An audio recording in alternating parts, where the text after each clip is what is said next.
आज की ये जो वीडियो है ये फेसबुक के ऊपर लाइव किया गया था, तो इसलिए इस वीडियो को देखना बहुत ही ज़्यादा ज़रूरी है। परमेश्वर आप सब लोगों को ब्लेस करे। और लाइव के बीच में हर बुधवार को 12 बजे लाइव किया जाता है और इसके बीच में काफ़ी बाइबल के अनुसार जानकारी होती है। और जानकारी इसलिए है क्योंकि अगर हमने ज़िंदगी को अच्छे ढंग से जीना है तो इस वीडियो को बुधवार 12 बजे हमेशा लाइव में ज़रूर पहुँचिए। जय मसीह की आप सबको। परमेश्वर आप सबको ब्लेस करे और बहुत तायत से परमेश्वर आप लोगों के ऊपर अपनी आशीष को बरसाता रहे और हमेशा आप परमेश्वर में बढ़ते रहें। तो आज की वीडियो जो है बहुत ही महत्वपूर्ण वीडियो है। तो आज की वीडियो के बीच में आप लोग देखेंगे भविष्यवाणी की जानकारी।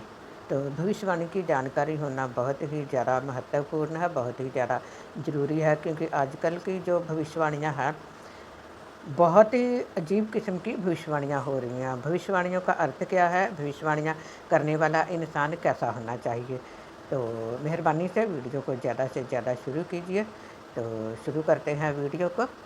सच्ची गवाह प्रवीण यूट्यूब चैनल में आप सबका वेलकम करती हूँ और आप सब लोगों के लिए परमेश्वर से हमेशा हमेशा के लिए आशीष मांगती हूँ। आशीष देनी है, उन सभी की आशीषों को आपकी हजूरी में रखते हुए पिता परमेश्वर उनके लिए बहुत आयत से चंगाई मांगती हूँ और उनका आने वाला जो जीवन है वो खुशियों से भरा जीवन हो जाए। उनकी बुजुर्गी लाइफ में उनकी मदद और सहायता करना आज का समय आपके पवित्र जोरदार हाथों में सौंपती हूँ। और पिता परमेश्वर इस वचन को शुरू करने से पहले उन सभी लोगों को आपकी हजूरी में देती हूँ, आपके हाथों में देती हूँ। जो लोग भी पिता परमेश्वर जी लाइव में जुड़े और लाइव में जुड़ चुके हैं और जुड़ेंगे, उन सबको पिता परमेश्वर बहुत आयत से आशीष देना। आप पिता परमेश्वर जी इस चैनल के लिए मेरी मदद कर रहे हैं, मैं आपको धन्यवाद देती हूँ। पिता परमेश्वर पिता पुत्र पवित्र आत्मा की सामर्थ्य में इस प्रार्थना को मांगते हैं यीशु मसीह नासरी के नाम में, आमीन। Hallelujah hallelujah hallelujah hallelujah hallelujah. परमेश्वर के नाम का धन्यवाद करते हैं। प्रभु यीशु मसीह के नाम को महिमा मिले। तो मेहरबानी से शेयर कीजिए। परमेश्वर आप सबको ब्लेस करे आज के वचन के लिए, क्योंकि हम परमेश्वर की मर्जी के बिना बिल्कुल भी उसकी हजूरी में खड़े नहीं हो सकते जब तक परमेश्वर की हमारे जीवन में मर्जी ना हो। तो आज का जो वचन है वो इसी के ऊपर वचन है कि सभी लोग जानते हैं कि जो भविष्यवाणियां हैं बहुत ही ज़्यादा हो रही हैं, लेकिन उन भविष्यवाणियों के मुताबिक किस तरह का काम हो रहा है, लोग किस तरह से चल रहे हैं, भविष्यवाणियां कैसी हो रही हैं। वचन के अनुसार जो भविष्यवाणी होती है वो भविष्यवाणी हमेशा पूरी होती है। भविष्यवाणी जो होती है वो परमेश्वर की ओर से होती है, और जो परमेश्वर की ओर से भविष्यवाणी होती है और जो भविष्यवक्ता होता है परमेश्वर उसको बहुत तायत से सामर्थ्य देता है। और उसके जीवन में भले ही कितनी भी मुश्किलें क्यों ना हो, लेकिन परमेश्वर उसको रूह जिस्म और जान से पूरी तरह से अपनी सामर्थ्य से भरकर रखता है। क्योंकि अगर हम वचन के अनुसार चलते हैं तो परमेश्वर हमें संभालेगा। आजकल आपने देखा होगा, एक वीडियो भी मैंने इसके ऊपर डाली हुई है कि लोग जो है वो एकदम से पहले दुष्ट आत्मा में जकड़े हुए होते हैं, उसके बाद भविष्यवाणी करते हैं, और दुष्ट आत्मा के बीच में जो लोग जकड़े हुए होते हैं वो लोग हड़बड़ाते हैं बहुत ज़्यादा। इसके बीच में जो दुष्ट आत्मा होती है वो इंसान के अंदर कार्य करती है। मैंने आज से कुछ साल पहले भी इस चीज़ को देखा था। तो अभी भी जब मैंने देखा तो कि लोग जो है वो इस बात को सचमुच में एक्सेप्ट कर लेते हैं, लेकिन वो जो कार्य है उनके जीवन में नहीं होता। तो आज हम देखेंगे कि जो भविष्यवाणी की जो जानकारी है, जिसको जानकारी होती है, वो इंसान परमेश्वर की मर्जी के मुताबिक चलता है। तो हम बाइबल से ही देखेंगे इस वचन के मुताबिक। तो सबसे पहले हम लोग देखेंगे एलिया के बारे में, क्योंकि एलिया जो था वो जीवित स्वर्ग पर उठा लिया गया था और परमेश्वर ने उसको बहुत से आशीष, तो परमेश्वर की ओर से ही वो आशीषित था, क्योंकि उसका कहीं भी जन्म स्थान नहीं लिखा हुआ और परमेश्वर ने उसके द्वारा बहुत आयत से कार्य किए। तो मैं ज़्यादा समय नहीं लेना चाहती और सिर्फ 15 मिनट ही लूँगी। तो हम देखते हैं, सबसे पहले हम वचन में से पढ़ते हैं पहला राजा 21 आयत 21 चैप्टर पहला राजा 21 चैप्टर और उसकी 17 आयत यानी कि 17 वर्ष। इसमें इस प्रकार लिखा हुआ है, तब यहोवा का ये वचन तिशबी एलिय्याह के पास पहुंचा, चल सोमरोन में रहने वाले राजा के जो अहाब राजा था उसके पास भेजा, जो कि इस्राएल का राजा था। तो अहाब राजा जो था वो भले ही किसी भी प्रकार तक का था, तो परमेश्वर जो था एलिय्याह को किस तरीके के साथ इस भविष्यवाणी के बारे में बताया। एलिय्याह जो था वो परमेश्वर का पवित्र दास था और पवित्र होने के साथ स्वर्गदूतों के द्वारा एलिय्याह के साथ परमेश्वर बातचीत करता था, उसको अगुवाई भी किया करता था और वो परमेश्वर की मर्जी के मुताबिक ही जाता था। वो जहाँ भी जाता था परमेश्वर की मर्जी के मुताबिक जाता था। तो इस बात की जानकारी सबको ही होना बहुत ज़्यादा जरूरी है। तो जब हम देखते हैं यहाँ पर एलिय्याह जो था परमेश्वर का दास, उसको राजा अहाब के पास भेजा।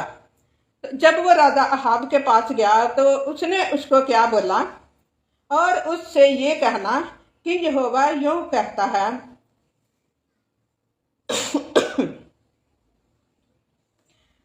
जो एलिय्याह है वो सचमुच में परमेश्वर की सामर्थ से भरा हुआ था। राजा अहाब को अलर्टेशन देने के लिए उसने भेजा था। राजा अहाब जो था वो दुनियावी तौर पर बहुत ही ज़्यादा गुनहगार हो चुका था, वो इस्राएल का राजा था।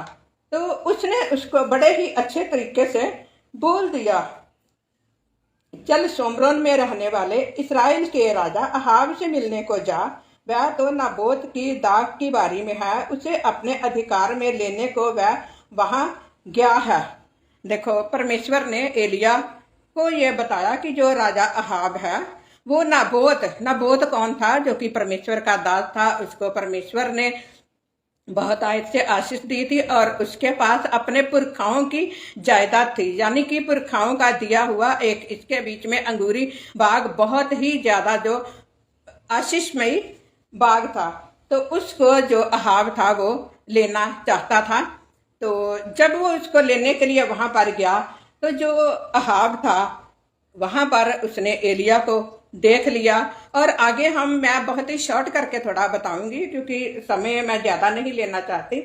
तो यहाँ पर देखते हैं कि राजा अहाब ने एलिय्याह को क्या उत्तर दिया। एलिय्याह को देखते हैं 20 आयत के बीच में। एलिय्याह को देखकर अहाब ने कहा, हे मेरे शत्रु, क्या तूने मेरा पता लगाया है। अब देखो, एलिय्याह जो है वो परमेश्वर का दास है, तो परमेश्वर जिन लोगों से प्यार करता है परमेश्वर उनको एक बार चेतावनी जरूर देता है और इस चेतावनी को एक्सेप्ट करना बहुत ही ज्यादा जरूरी है।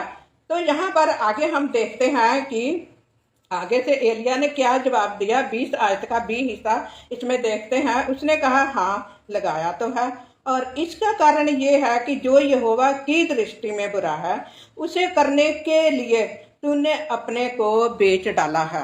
बेटा उसने किस तरीके के साथ था, क्योंकि जो अहाब था वो थोड़ा लालची टाइप था और बाइबल में साफ साफ लिखा हुआ है कि नाबोत की जो दाख की बारी थी वो राजा अहाब के बिल्कुल नजदीक थी, यानी कि पड़ोस में थी। तो जो लोग लालची होते हैं उनके दिल में हमेशा ये होता है कि ये इंसान चाहे भक्त हो, परमेश्वर का दास हो, चाहे किसी भी प्रकार का क्यों ना हो, तो उसका जो हिस्सा है वो मुझे मिलना चाहिए, वो जैसे मर्जी मिल जाए। तो यहाँ पर उसमें साफ लिखा हुआ है कि हाँ लगाया तो है, और इसका कारण ये है कि जो यहोवा की दृष्टि में बुरा है उसे करने के लिए तूने अपने को बेच डाला है। और सचमुच में इस बात को पूरा भी हुआ। जब हम आगे देखेंगे तो थोड़ा सा और आगे चलते हैं। 21 आयत के बीच में पहले से ही परमेश्वर ने बोल दिया था, परमेश्वर ने बोला भी और परमेश्वर ने इसको किस तरीके के साथ माफ भी कर दिया, और जो सजा परमेश्वर ने बोली थी उसको उसके ऊपर डाल भी दिया। यहाँ पर हम देखते हैं, मैं तुझ पर ऐसी विपत्ति डालूंगा कि तुझे पूरी रीति से मिटा डालूंगा, और अहाब के घर के एक एक लड़के को और क्या बंधुए क्या स्वाधीन इस्राएल में हर एक रहने वाले को भी नष्ट कर डालूंगा। यहाँ पर परमेश्वर ने एलिया के द्वारा अपना काम पूरा कर दिया। तो यहाँ पर जब पूरी तरीके के साथ उसकी बात हो गई एलिया के साथ, तो एलिया के सामने तो ज्यादा नहीं वो बोल पाया, लेकिन उसने इस बात को अस्वीकार भी थोड़ा सा कर दिया। लेकिन फिर भी परमेश्वर की दया उस पर किस प्रकार हुई, जब हम देखते हैं 27 आयत के बीच में हम देखते हैं, एलिया के ये वचन सुनकर अहाब ने अपने वस्त्र फाड़े और अपनी देह पर टाट लपेट कर उपवास करने और टाट ही ओढ़े पड़ा रहने लगा और दबे पांव चलने लगा। दबे पांव चलने का अर्थ होता है कि उसके अंदर एक टाइप की शर्मिंदगी आ गई। उसने इस बात को पूरी तरीके के साथ समझ लिया कि मैंने इस बात को गलत किया है, क्योंकि बाइबल में लिखा हुआ है कि जो राजा अहाब था उसने अपनी पत्नी रानी इजेबेल के अनुसार वो उकसाया गया था, रानी इजेबेल ने उसको उकसाया था। तो इसलिए राजा अहाब के ऊपर परमेश्वर की दया हुई और परमेश्वर ने राजा अहाब को अपने दास एलिया के द्वारा चेतावनी दी। और इस बात से जो एलिया है वो एलिया की बात को उसने समझ लिया, एलिया ने परमेश्वर की बात को समझा और उसके बाद वो राजा अहाब के पास गया और उसके बाद राजा अहाब ने उस चेतावनी को अपने अंदर लिया, उसको कबूल किया और उसकी माफी भी मांगी। लेकिन आजकल के भविष्यवक्ता या भविष्यवाणियाँ कैसी हैं, अलर्टेशन की होती हैं, चेतावनी की होती हैं। इस बात के बारे में जानना बहुत ज़्यादा ज़रूरी है। तो चेतावनी जो होती है वो भी परमेश्वर की ओर से जब होती है तो परमेश्वर हमें उस चेतावनी के मुताबिक जब हम परमेश्वर से गिड़गिड़ा कर प्रार्थना मांगते हैं तो परमेश्वर हमें माफ भी करता है। मेरे जीवन में भी इस तरह की मेरे द्वारा परमेश्वर ने बहुत सी भविष्यवाणियां करवाई हैं। कुछ लोगों के बीच में झगड़े भी हुए हैं क्योंकि उन लोगों ने बिल्कुल भी समझने की कोशिश नहीं की। और एक इंसान ऐसा है जिसके लिए परमेश्वर ने मेरे द्वारा भविष्यवाणी की, बहुत मुश्किल से उसको मैंने ढूंढा और मैं डरती थी कि अगर मैंने इसको ये बात बोल दी तो वो मेरे साथ क्या करेगा। लेकिन ये जो भविष्यवाणी थी, मैं अंदर ही अंदर बहुत ही ज़्यादा बेचैन होती थी कि मैं इस काम को कैसे पूरा करूं। तो मैं परमेश्वर का धन्यवाद करती हूं कि फिर मैं एक परमेश्वर के दास के पास गई और उन्होंने मुझे समझाया कि देखो बाइबल में लिखा हुआ है कि अगर आप इस काम को पूरा नहीं करेंगे तो परमेश्वर इस काम को तो पूरा कर लेगा, लेकिन उसके खून का बदला परमेश्वर आपसे लेगा। परमेश्वर की मुझ पर उस समय अगुवाई हुई, कृपा हुई और उसको ढूंढा और मैं जिस घर में गई मुझे पता चला कि वो उस घर में है और वो आदमी जो था वो परमेश्वर का दास था। अब तो मैं नहीं उनके बारे में अच्छी तरीके के साथ जानती कि वो कहाँ है और वो कहाँ नहीं है, लेकिन जब मैं वहां पर गई तो उनके साथ एक और ऐसा पर्सन था जिसने थोड़ा मेरे लिए विरोधता की। तो मैंने उनको ये बोला कि पास्टर जी, आपके लिए परमेश्वर ने मुझे ये बोला है कि आप अपने पिछले गुनाहों की माफ़ी मांगिए, परमेश्वर आपको माफ़ करेगा और उसके बाद जो आपकी सेवकाई है उसमें बहुत तायत से आशीष फलेगी। तो जैसे ही मैंने ये शब्द बोला तो उस पर्सन ने मेरा काफ़ी विरोध किया और मुझे काफ़ी बुरी बातें बोली, लेकिन मैं कुछ नहीं बोली।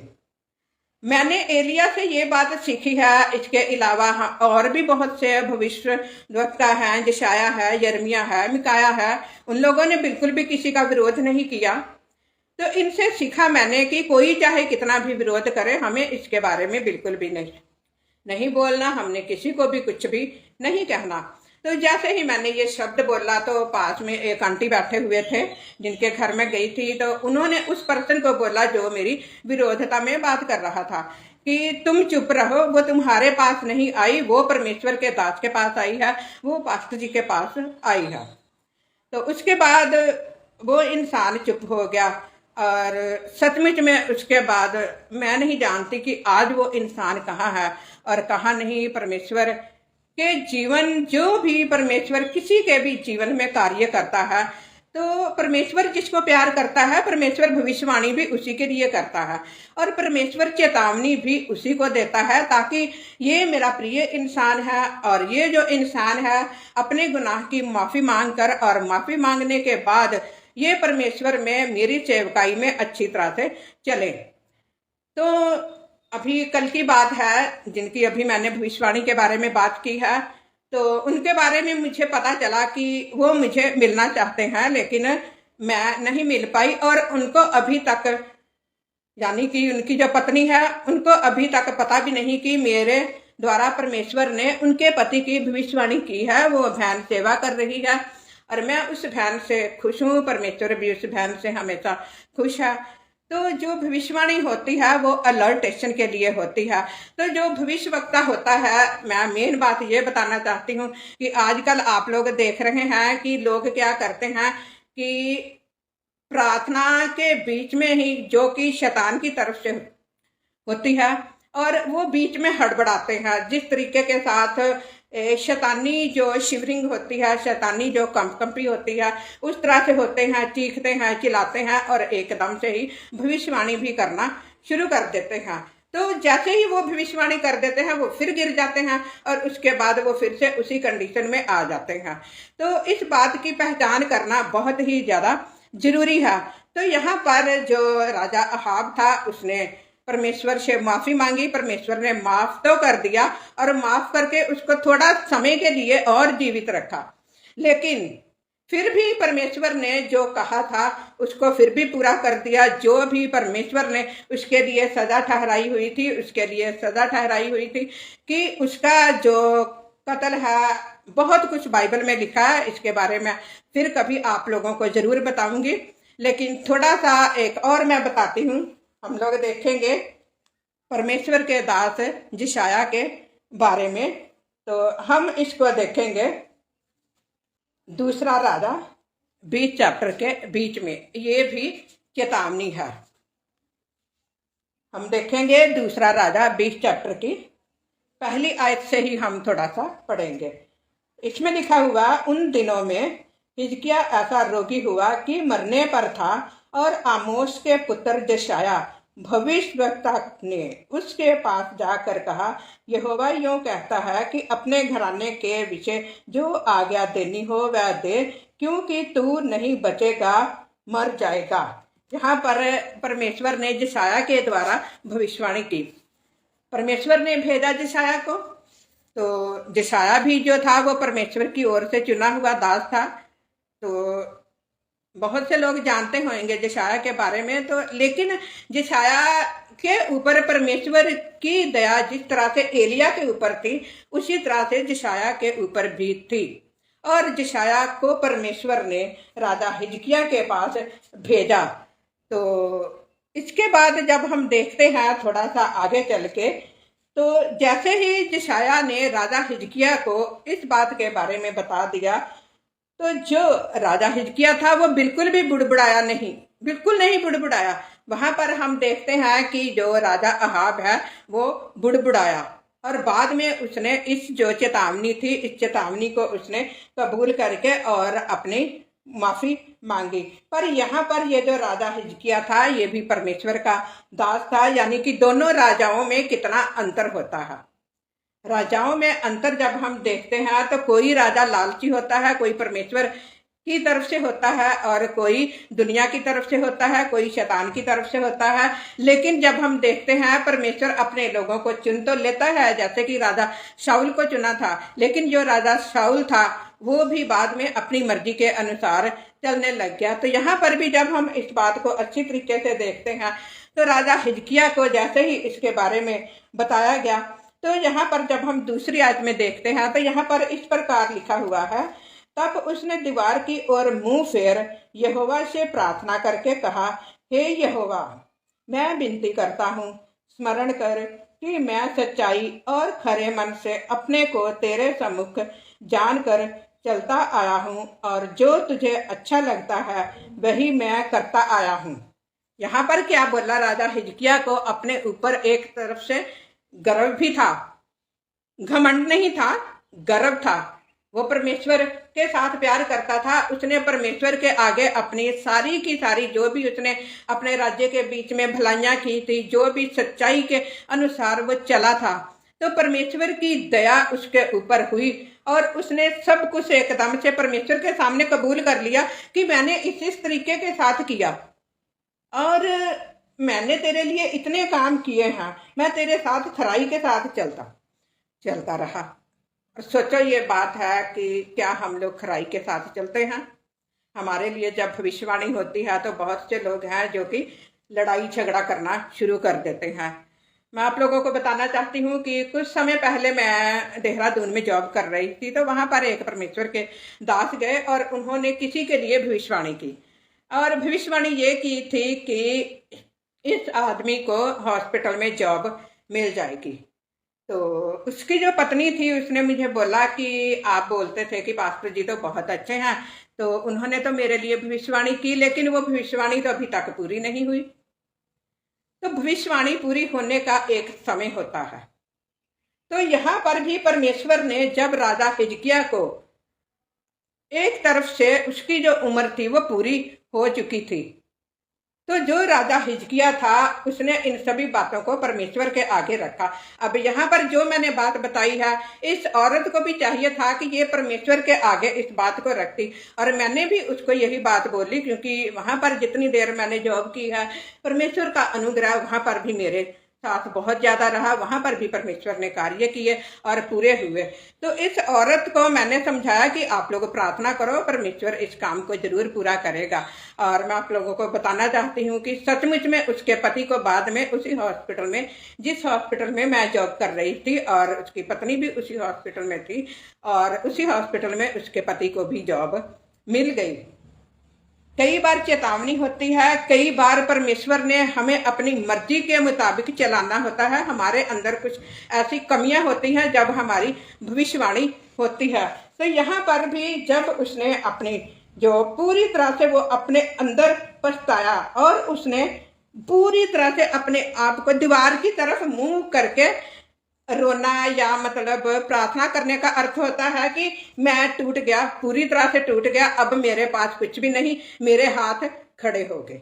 जब इंसान के हाथ खड़े हो जाते हैं तो वो एकदम से अपने आप को छुपाने की कोशिश करता है कि मैं कहाँ जाऊं। अब यहाँ पर भी जो राजा हिजकिय्याह था उसने दीवार की तरफ मुंह किया, और दीवार की तरफ मुंह करके, और बाइबल में लिखा हुआ है, तब हिजकिय्याह फूट फूट कर रोया।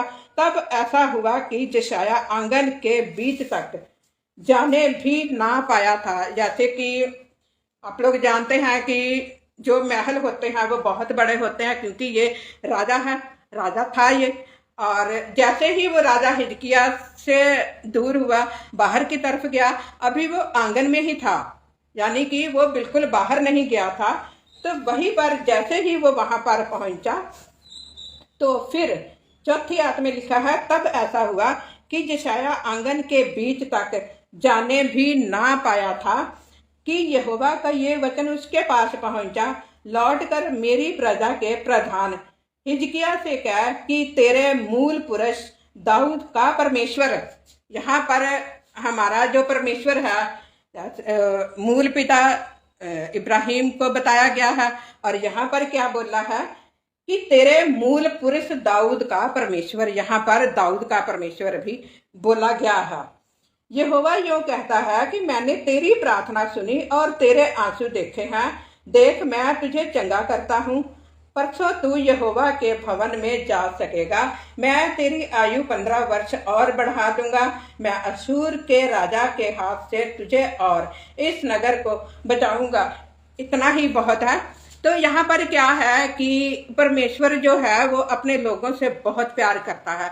तो वो जिसको प्यार करता है, जो सच्चे दिल से परमेश्वर के सामने जो इंसान है, यानी कि मेरा कहने का मतलब कि परमेश्वर में चल रहा होता है, और उसके लिए जब अलर्टेशन आती है, परमेश्वर कोई चेतावनी देता है, तो उसको जब कबूल कर लेते हैं तो परमेश्वर हमारी उम्र भी बढ़ाता है। परमेश्वर, आप खुद सोचो कि यहाँ पर बाइबल में लिखा है 15 साल उम्र और बढ़ा दे।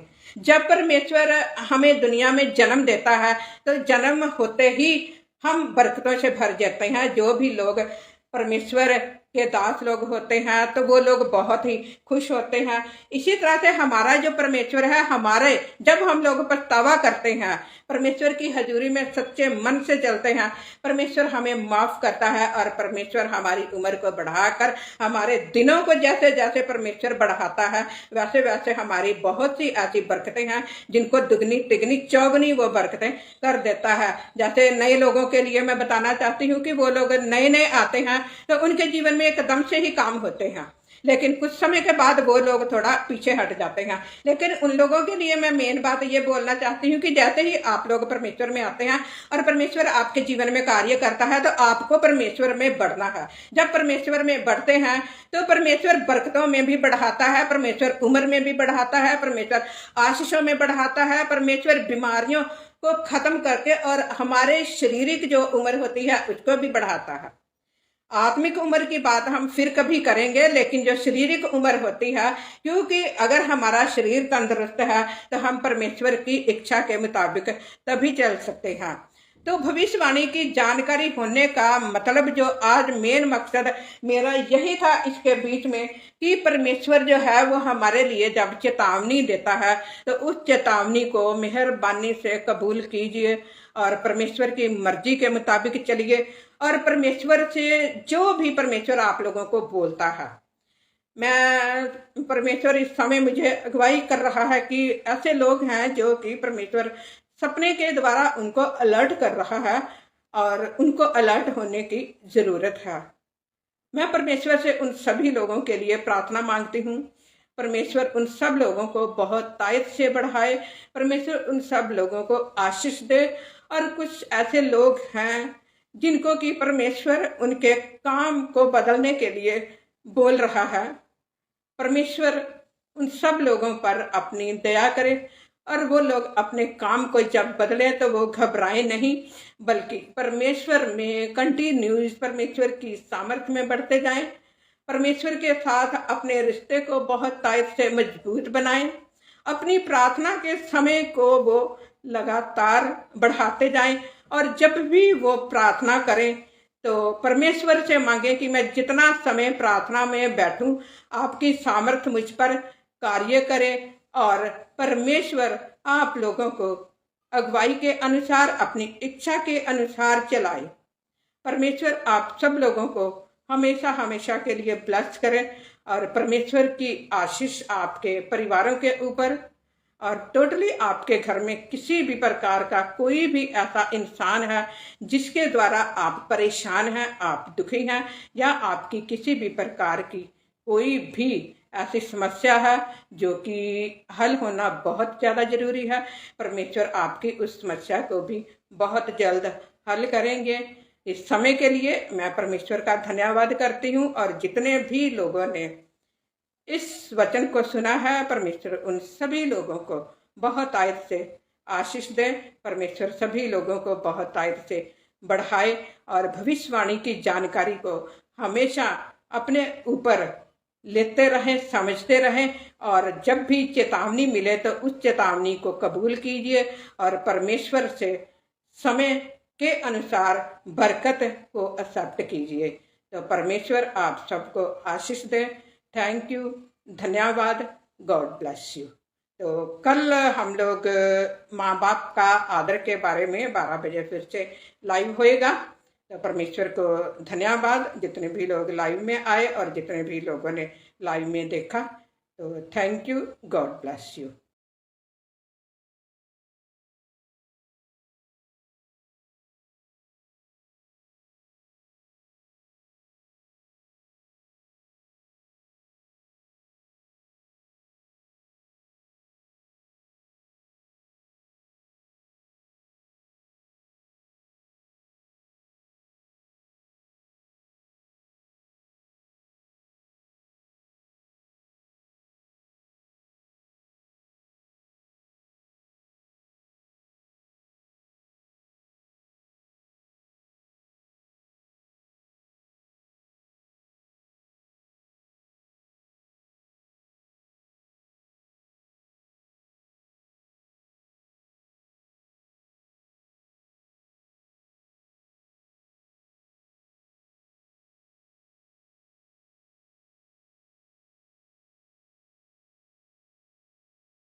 जिन्होंने अभी तक इस चैनल को सब्सक्राइब नहीं किया हुआ है तो सब्सक्राइब कीजिए और देखिए हर वीडियो को सबसे पहले।